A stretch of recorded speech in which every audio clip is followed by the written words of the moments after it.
It's been at least a year. A year has passed since my initial plans for this project.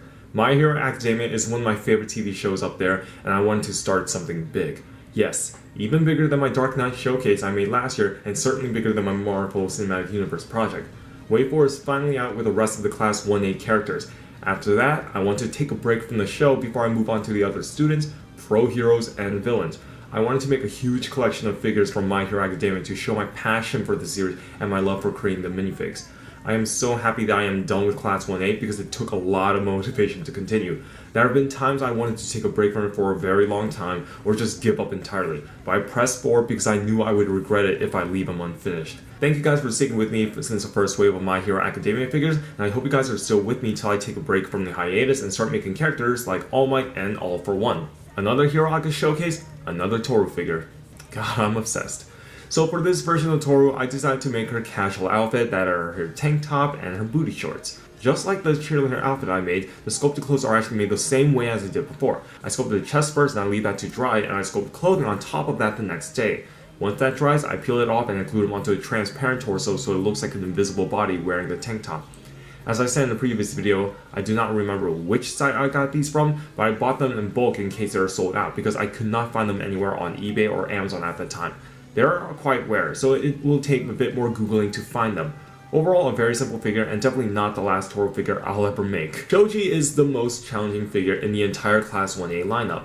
First, I extended his torso with a radiator Lego piece and I widened it by cutting off the size of the torso and gluing it onto the base. I sculpted on top of the modified torso so I can give it more bulk and to cover up the cracks to make it look more seamless. Each arms were extended with a second arm piece, so that means I used 12 white arm pieces in total to make this. That is a lot. I then sculpted some muscles on the main arms and I sanded the other arms to give it a bit of a scrawnier look to it. To connect the arms, I used rubber bands and I glued it in between. The figure's arm posability isn't perfect, but it does have some articulation and cool features. I hid magnets in the arms and inside the torso as well, so that way the arms wouldn't just flap around too much at least. I extended the legs as well and I wrapped the boots and waist with E-tape. The hair is sculpted and I painted the rest of the details. Now onto the main features, which are his accessories. Now in the show and manga, his arms can actually turn into different body parts. I just focused on the main three: the ear, the eye, and the mouth. They are really creepy and weird, and I had to make them Lego. I sculpted them over a peg portion of a minifigure hand with the exception of the mouth. The mouth is actually the entire handpiece. I just sculpted over parts of it to make it look like the mouth.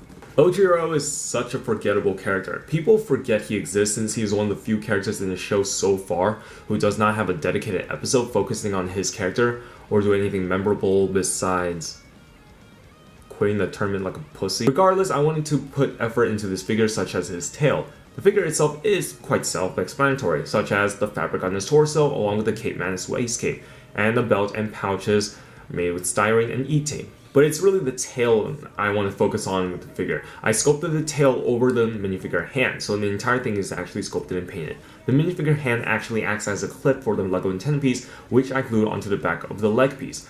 This enables his tail to have some range of articulation. Not a full range of articulation since the tail itself is not flexible, but it's movable enough for you to at least have some cool poses. Kota is also another character I just don't care about as well, but I at least remember him as Groot's virgin cousin than Tail Dude. Though I will say I am actually quite proud of the head. His outfit is so dull and uninspiring, it actually made me uninspired to finish this series. But what saved this figure and the series and made it worth it is actually the head and his mask. I'm actually quite glad that he decides to wear a mask when the main class gets an upgrade, because without it, I would have moved on right now from this video.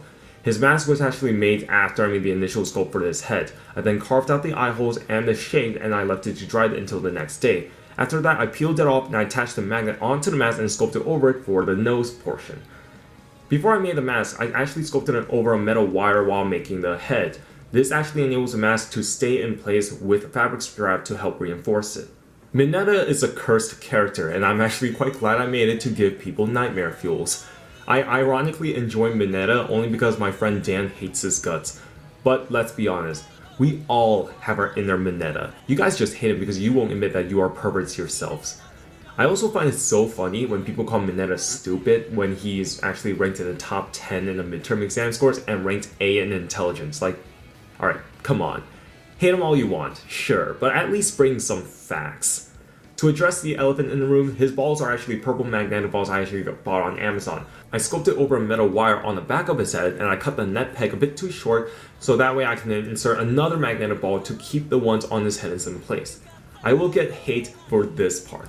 I used a Lego Batman torso and the dual molded legs to make the rest of the figure. I actually shortened the dual molded legs so that way it's the same size as one of those new Harry Potter leg pieces. It was not easy cutting the legs and make it even since these were my only pair of legs and I do not want to risk screwing it up, so I had to be extremely careful while making it. I sculpted his gloves and his diaper to top it off. I also took a normal Batgirl cape and I cut it short as well. I glued a piece of a Lego bar on a magnetic ball so that way he can actually hold it. What's great about the magnetic balls is that I can recreate his great brush power move by connecting them to form a long chain. Plus, I can stick him on the magnetic surfaces as if he has a cord to stick to objects. Lastly, we have Momo. She is quite a controversial character for understandable reasons, but she became one of my favorite characters in the series, surprisingly, not just because she has a nice body, but she actually has a really good arc in the second season.